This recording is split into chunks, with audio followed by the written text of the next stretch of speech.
arquitetura e design com Ricardo Meira. Seja muito bem-vindo, Ricardo, no Mesa para Dois. Obrigado, bom estar aqui de novo.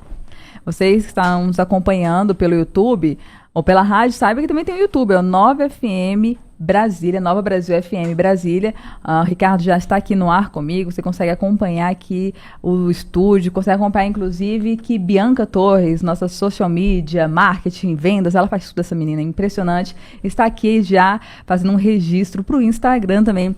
O Insta da Nova Brasil FM é Nova Brasil Brasília, para você acompanhar também lá os principais textos, os principais trechos aqui da nossa conversa. Hoje uma conversa muito legal. Quando o Ricardo falou do tempo, falou, olha, é a sua cara, é arquitetura biofílica. Explica pra gente o que é uma arquitetura biofílica, Ricardo. Beleza, biofilia tem a ver com aquela característica inata dos seres humanos de se sentirem atraídos pela natureza, por tudo que é natural, elementos naturais, pela natureza em si, pela vegetação, pela água, pelo clima natural, pelos animais. Então, a arquitetura biofílica, ela se aproveita disso, ela tira partido da natureza dos seus elementos para tornar os ambientes mais, literalmente, vivos, né?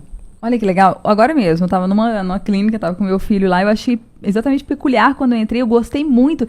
Tinha uma parede verde com planta, era uma paredona que dividia o ambiente da recepção em dois, e tinha muito uso de verde, de musgo, de samambaia, de várias plantas mesmo naturais. Eu falei, gente, olha que legal. Então é um pouco disso, é mais que isso? Isso é só um exemplo? Como é que é? Sim, é bem isso. E o curioso é que, se a gente for pensar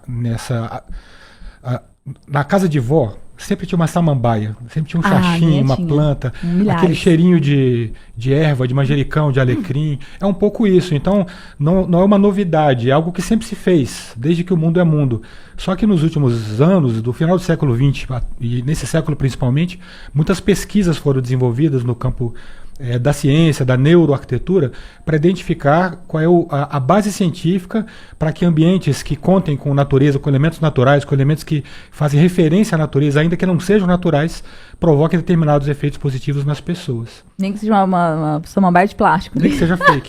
Mas é muito curioso, porque se você tiver uma parede tipo de tijolo, mas que não seja de tijolo, para o nosso cérebro é a mesma coisa. Então a vegetação, quando muito bem feita, aquela artificial, em alguns aspectos, ela traz os efeitos, pelo menos sensoriais, muito parecidos com os efeitos das plantas naturais. Não pode ser muito fake, porque aí complica, né? Não, aí vira um trem, né? E quais são esses gatilhos? Eu li recentemente, eu achei muito interessante que as pessoas em contato com a natureza aumentavam a criatividade. O verde aumentava essa criatividade, o verde natureza. Que ganhos são esses da gente incorporar elementos que remetem a elementos naturais dentro da nossa casa, no escritório, onde for? É que o que as pesquisas mostram é que elementos naturais, eles geram o que a gente chama de conforto cognitivo. Então isso tem um impacto direto na produção de, literalmente, sentimentos bons. Então, quando eu tenho sentimentos bons, eu tenho sensações, uma sensação de bem-estar, eu vou reduzir meu estresse. Então, quimicamente falando, neuroquimicamente falando, a gente está diminuindo a produção de cortisol. Cortisol em si não é negativo, né? O estresse em si não é negativo, senão a gente não se estressaria. Tem a ver com o estado de alerta e com um determinado tipo de atenção. Mas a produção de cortisol prolongada, arquiteto falando disso é engraçado, né? Mas a produção prolongada de cortisol, ela vai gerar uma fadiga também. E chega um momento em que ela passa a comprometer a minha atenção. Eu fico tanto em estado de alerta que isso cansa meu cérebro, literalmente. Então, o equilíbrio em tudo na vida é importante. Então, quando eu tenho uma baixa produção de cortisol no ambiente, sensação de bem-estar, eu desenvolvo um certo tipo de atenção mais adequado para determinadas atividades. Então eu tenho uma atenção não intensa, mas num nível alto por mais tempo. O ambiente tem essa capacidade de produzir isso. E como é que a gente consegue incorporar no nosso ambiente? Já tá, não vou agora quebrar uma parede inteira, colocar o tijolinho ou madeira. Eu adoro madeira, eu sou muito fã de madeira. Como é que a gente faz isso? Dá pra gente mudar ou pegar primeiro os elementos para ter esse bem-estar, tudo isso? Sim, é importante que a gente lembrar que quando a gente fala de neuroarquitetura, de arquitetura biofílica, nós estamos falando de percepção, de sentidos. Então, tudo aquilo que é captado pelos meus sentidos e que provoca determinadas reações pode ser utilizado no espaço. Então, não é só o aspecto visual. Claro que quando a gente fala de uma parede amadeirada, de uma parede de tijolinho, plantas, vegetação, a cor verde, mas eu também estou falando de sons. Som de água, aguinha corrente, aquelas fontezinhas pequenininhas que você pode colocar numa mesa de canto, sabe? Aquela aguinha, o barulhinho de água corrente. Gente, eu li uma pesquisa que dá uma sensação do ser humano, porque o ser humano a gente precisa de água para sobreviver. Sim. E quando a gente escuta o barulho de água, dá uma sensação de tranquilidade, porque assim, olha, a gente não tá nessa escassez de água, essa necessidade nossa tá garantida. Pra gente aqui, então, isso é fantástico, né? Pra Brasília, barulho de água é o paraíso, né? Cheiros também, né? Aquele aroma de natureza. Existem, inclusive, lojas que fazem isso. É muito comum no varejo lojas terem fragrâncias específicas. E determinados tipos de loja estão investindo em fragrâncias amadeiradas, com tons florais, tons frutados, porque são fragrâncias que remetem a elementos naturais. E a pessoa chega e já causa aquela sensação é algo familiar para o meu cérebro, então é algo agradável. Eu costumo dizer para os meus alunos que isso faz cosquinha no cérebro, sabe? Umas cosquinhas gostosas, de você ter contato com algo que não é uma caixa, com teto, com parede. Então, trazer o que você puder fazer para trazer o que tem de fora para dentro, né? A gente aqui está com uma janela, embora tenha uma película, a gente está olhando para o céu. Então, esse tipo de coisa, por menor que seja, já gera um impacto diferente. E às vezes a gente não tem nem consciência disso. Não tem. E aí, o lance do consciente e inconsciente é muito engraçado, porque quando a gente vai estudar tomada de decisão, percepção, o componente consciente ele é muito pequeno. Olha que legal. Nós somos muito mais influenciados por aquilo que não é captado conscientemente, porque consciente e consciente é um pouco... o termo técnico eu estou inconsciente quando eu estou dormindo, na verdade. Mas seria inconsciente no sentido de não estar tomando consciência daquilo que está sendo assimilado pelos meus sentidos, né? É mais um sentido de não tão racional, é algo quase instintivo. Isso tem a ver com a temperatura de cor da luz, com a temperatura ambiente, com o tipo de ventilação. Então, se eu puder investir em ventilação natural, iluminação natural, elementos da natureza no meu ambiente, eu vou contribuir para a baixa produção de estresse além do necessário. Eu aumento o conforto cognitivo, aumento o nível de atenção, aumento a possibilidade de relaxamento, concentração, só tem coisa boa. Nossa, e é muito interessante essa fase, se você não tem, racionalmente você não entende porquê, mas entende e afeta. Eu vou dar uma metida aqui agora, porque são 2 exemplos que eu tive lá em Nova York, mas tudo bem. Eu estava visitando com um amigo meu algumas casas que ele queria visitar, e eu achei muito curioso que tinham várias casas assando biscoito, o cookie, assando o cookie. Aí esse meu amigo é arquiteto. Ele faleceu, mas ele é arquiteto e ele estava ali. Não, Bárbara, aqui nos Estados Unidos tem essa mania, assim, eles pegam receitas de vó, e no dia que abre a casa para visitação, eles assam para deixar o aroma para a pessoa sentir em casa, sentir um confortozinho, mesmo que não saiba nem entenda o que está rolando, assim, tem isso. E a outra foi muito maluca também, foi num museu, e era um museu passando por vários lugares do mundo. E depois eu entrei no lugar e falei, cara, eu conheço esse cheiro, mas o cheiro mudou. Aí meu amigo, não tem cheiro nenhum, tem um cheiro aqui nesse museu, que era visitando o Oriente Médio. Aí na hora que eu saí dessa sala, eu falei, mas vem cá, além das peças que estão sendo expostas aqui e tal, tem alguma coisa de fragrância? Não, eles pegam as fragrâncias dos lugares e levam pra cá para ter para você completar essa sensação sem você nem ter racionalmente noção disso, assim. Por isso que é muito interessante isso. Isso é muito usado no varejo. No varejo.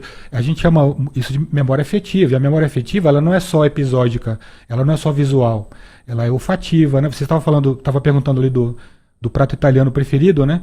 O meu é riso con pequi, ou seja, riso con pequi me lembra a minha avó, né? Até recomendo, fica no centro-oeste da Itália ali, né? O riso con pequi. Me lembra a minha avó, então qualquer lugar do mundo que eu estivesse, eu sentia aquele cheirinho de frango caipira de arroz com pequi, eu vou lembrar de Goiânia, minha infância, ir na casa da minha avó. Isso também me remete ao papel de parede que ela usava, ao tipo de estampa, aquela cadeirinha com aquelas tirinhas de plástico. Ai, gente, a vovó todinha. Então a gente pode trazer a memória afetiva de lugares que a gente gosta com elementos de decoração, com elementos naturais que a gente incorpora no nosso ambiente. Que legal. E a questão da iluminação também, né? A gente já foi tema de nossos bate-papos aqui. Essa iluminação também causa um bem-estar, a questão da atenção, da vigília, que você tinha falado. Nessa também tem esse componente de ser uma coisa mais natural pra gente, né? Mais interessante para os nossos sentidos. Com certeza, nós seguimos o ciclo circadiano, né? Então, o nosso nível de atenção e de alerta, nossa produção de cortisol, que é para deixar a gente alerta e estressado, no bom sentido, e do lado do sentido oposto, a produção de neurotransmissores que nos relaxam e vão começando a preparar a gente para dormir, né? O GABA e outros neurotransmissores estão muito ligados à intensidade de luz, à cor da luz. Essa luz aqui está ótima, por exemplo, é uma luz, antigamente a gente chamava de luz do dia. A lâmpada, a gente comprava a lâmpada, aí Olha, a descrição da lâmpada era luz do dia.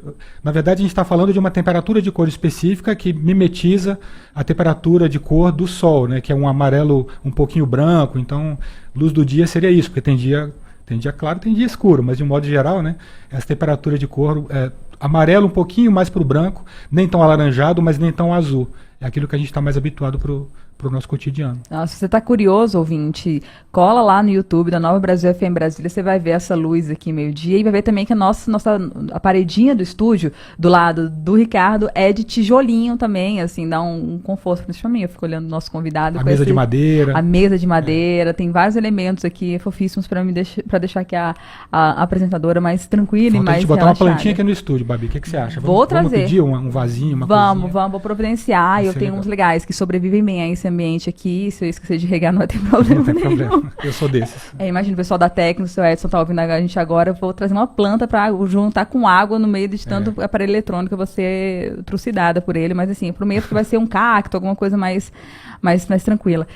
Uma última pergunta, assim, que eu tenho visto também, quando você falou desse tema, trouxe esse tema pra gente, Ricardo, é que não só nossas casas, nossos escritórios, eu comecei a pesquisar sobre Singapura. Uhum. E o país tem investido em colocar planta em todos os lugares e ser uma floresta amazônica com um prédio junto, fazer essa mistura, né? Ele não é o único, né? Alguns países também estão se conscientizando dessa importância do verde, dando um jeito de colocar verde em qualquer esquina. Singapura é um exemplo em vários aspectos. A arquitetura de Singapura, inclusive em função da grana que eles têm, eles conseguem trazer muita coisa interessante. Mas há exemplos emblemáticos da arquitetura presente em Singapura em espaços corporativos, shopping centers. É outro tema muito interessante, porque a gente vem de uma cultura de shopping fechadinho, caixotinho, que tinha uma razão de ser, para a gente esquecer da hora passar, não saber se é dia ou noite, para incentivar o consumo. Isso acabou. Já há um certo tempo, os novos shoppings estão muito mais relacionados a você ter um contato com a natureza, com o mundo lá fora, do que necessariamente se fechar num caixotinho. Porque tem a ver não só com o comportamento de compra, mas com o bem-estar. Não é comprar muito ou comprar pouco, mas é me sentir bem enquanto eu estou naquele lugar. Ainda bem.